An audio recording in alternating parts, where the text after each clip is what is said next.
Good morning students. ध्यान दीजिएगा। आज हम आप लोगों को 9वें चैप्टर का छूटा हुआ भाग पढ़ाने जा रहे हैं, तो आप लोग 9वां लेसन निकाल करके बैठ जाइए।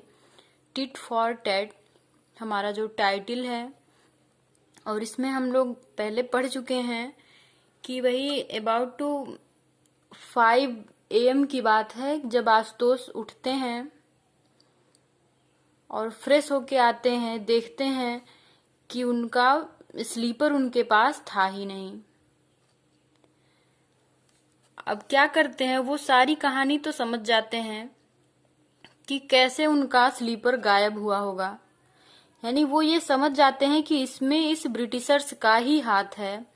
अब आप लोगों को टाइमिंग बताई जा रही थी, थोड़ा सा सीनरी दिखाई जा रही थी कि सुबह का समय था और जो डार्कनेस यानी रात का जो अंधेरा था धीरे धीरे कम हो रहा था, और पूर्वी दिशा यानी जहां पर हमारा सूर्य निकलता है वहां पर टाइम कैसा हो गया था।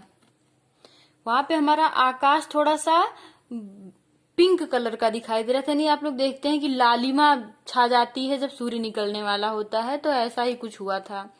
After a few hours of sunrise, sunrise यानी सूर्य का उगना, यानी सूर्य के उगने के कुछ ही घंटे बाद the English man got up, अंग्रेज भी उठ जाता है। फॉर सम टाइम, और कुछ क्षण के लिए यानी कुछ समय के लिए, he watched the scenery outside, वह बाहर के दृश्य को देखता है। Then he went to the bathroom, और उसके बाद वो बाथरूम में जाता है। Washed his face and return to his compartment, अपने चेहरे को धुलता है और फिर अपने डिब्बे में वापस आ जाता है। He buttoned up the collar of his shirt, वह अपने शर्ट की कॉलर की बटन को बंद करता है। Picked up his tie and noted it properly, अपनी टाई को उठाता है। पिक्ड अप मतलब उठाना, नॉटेड मतलब उसको ठीक करना, कसना। उसको क्या करता है, कस के उसको बना लगाता है, बांधता है। Then he looked for the coat, और उसके बाद कोट की तरफ देखता है। बट इट वॉज मिसिंग, लेकिन कोट वहां पर नहीं थी। कोट वहां से मिस थी यानी गायब थी। He search it here and there but did not find it, find मतलब पाना या प्राप्त करना।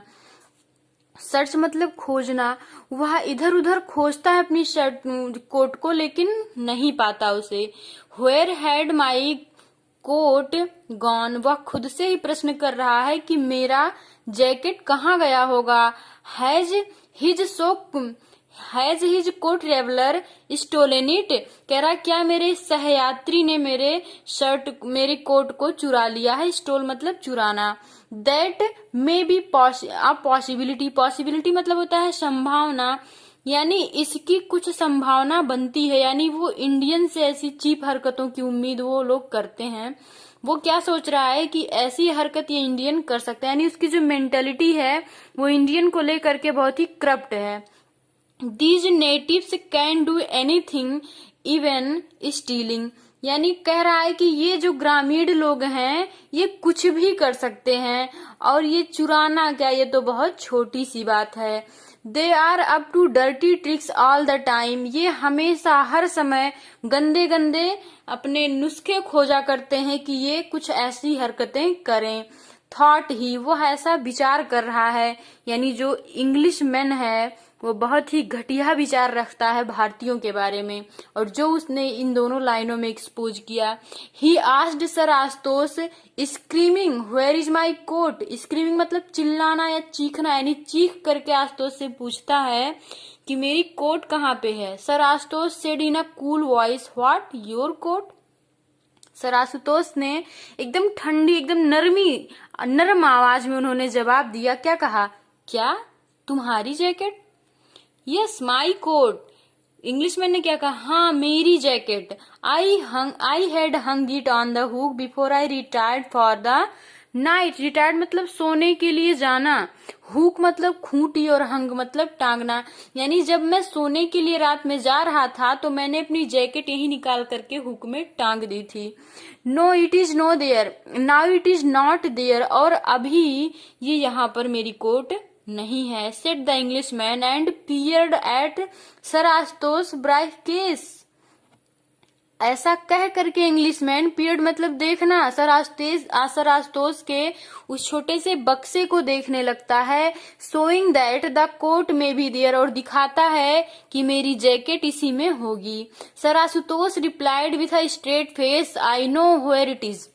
सरास्तोस ने बहुत ही कड़कती हुई आवाज में कहा कि मैं जानता हूं। स्ट्रेट मतलब एकदम सीधे जवाब दिया, यानी बिल्कुल भी बिना डरे उन्होंने कहा I know where it is, मैं जानता हूं कि तुम्हारी जैकेट कहाँ पे है। द इंग्लिश मैन थंडर्ड मतलब होता है बिजली का चमकना, थंडर मतलब बिजली का चमकना, लेकिन यहाँ पर इंग्लिश मैन चिल्ला रहा है, वो गरज रहा है। Get me right now I want it. उसे लगता है कि सरास्तोस ने मेरी जैकेट को रख लिया है और अब वो कह रहे हैं कि हाँ मैं जानता हूं, तो अब वो जरूर ही मेरी जैकेट को मुझे वापस करेंगे। क्या कह रहा है कि get me right now, right मतलब अभी, तुरंत, जस्ट, मुझे दो। आई वॉन्ट इट, मैं इसको चाहता हूँ। वांट मतलब चाहना, जरूरत, यानी मुझे इसकी जरूरत है। सरास्तोस सेड स्माइलिंग, सरास्तोस ने स्माइल करते हुए यानी मुस्कुराते हुए कहा, गो एंड गेट देन, तब जाओ और ले लो। Your coat has gone to fetch my slippers. बहुत इंटरेस्टिंग लाइन है, देखिए। फेच मतलब होता है ढूंढना या जा करके ले आना, यानी तुम्हारी जैकेट मेरे स्लीपर्स को खोजने गई है या उसको लाने गई है, जाओ ले लो। तब क्या कहा सरास्तोस ने हंसते हुए, तो जाओ ले लो, तुम्हारी जैकेट मेरे स्लीपर्स को लाने गई है। यानी ये मिस्ट्री तो समझ गए रहते हैं ना सरास्तोस कि मेरी स्लीपर्स को इसी ने फेंका है, इसीलिए वो उसकी जैकेट को भी उठा करके फेंक देते हैं। और जब उसको कुछ नहीं कहते, जब वो मांगता है तो उसको अपने आंसर से ही लज्जित कर देते हैं। यानी आपकी कहानी का सार ही यही है कि अगर आपके साथ कोई इतना घटिया मजाक करता है, इतना गंदा काम करता है, तो आपको भी जस्ट लाइक ऐसे ही करना चाहिए, जिससे कि दोबारा वो ऐसा करने की जरूरत ही ना करे। लेकिन एक बात का ध्यान रखिएगा कि हम हर किसी के साथ ऐसा नहीं कर सकते हैं। जैसे हमारे भाई बहन हैं, हमारे साथ कुछ हंसी मजाक कर दिए, कुछ गलती ही कर दिए, मतलब कुछ ईर्ष्या से ही कर दिए, लेकिन हमें ऐसी भावना नहीं रखनी चाहिए। ये है जो हमारे फो होते हैं, यानी इनमी जो हमारे होते हैं, ये उनके लिए है, दुश्मनों के लिए है। ठीक है, तो ये विचार आप लोग इस लेसन से ये मत लीजिएगा कि चाहे जो भी, चाहे टीचर हो, चाहे मम्मी हो, चाहे पापा, अगर हमको मारे तो हम भी मारेंगे, ऐसा नहीं, ये गलत बात है। The English man got shocked, अंग्रेज एकदम से हक्का बक्का रह गया। He did not have the courage to say anything, उसके पास तो हिम्मत ही नहीं बची थी कि वो कुछ भी कह सके। ही कुड नॉट आस्क सरास्तोस to shift to another compartment, वह सरास्तोस से यह भी नहीं कह सका कि आप जाके किसी और कंपार्टमेंट में शिफ्ट हो जाओ। यानी बेचारा एकदम से परेशान हो गया, उसको पता चल गया कि लग रहा है कि सारी कहानी सरास्तोस जानकर बैठे हुए हैं।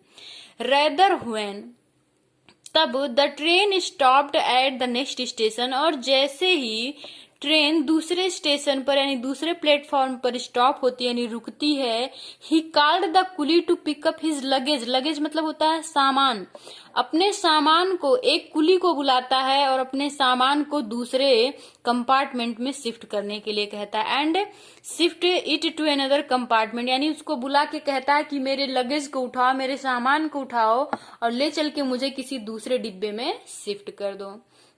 ही रिमेन्ड साइलेंट, और अब भी वह चुप ही है। दिस वे सरासुतोष had taught that Englishman a lesson, और इस तरह से सरासुतोष ने उस अंग्रेज को एक सबक सिखाया, जैसे को तैसा वाला, यानी जैसा बर्ताव वो इंग्लिशमैन ने किया था उस इंडियन के साथ, वैसा ही इंडियन ने भी उनके साथ करके उसको एक सबक सिखा गया। और ऐसा करने से उसकी क्या हुई, उसकी बोलती बंद हो गई, कुछ कह ही नहीं सका, क्योंकि गलत था ना इंग्लिशमैन। अगर गलत नहीं होता तो पलट के जवाब देता, कुछ तो कहता, लेकिन क्योंकि गलती उसी की थी इसलिए वो चुपचाप अपना बोरिया बिस्तरा किसी और जगह लेके गया और साइलेंटली वहां पे सेट हो गया।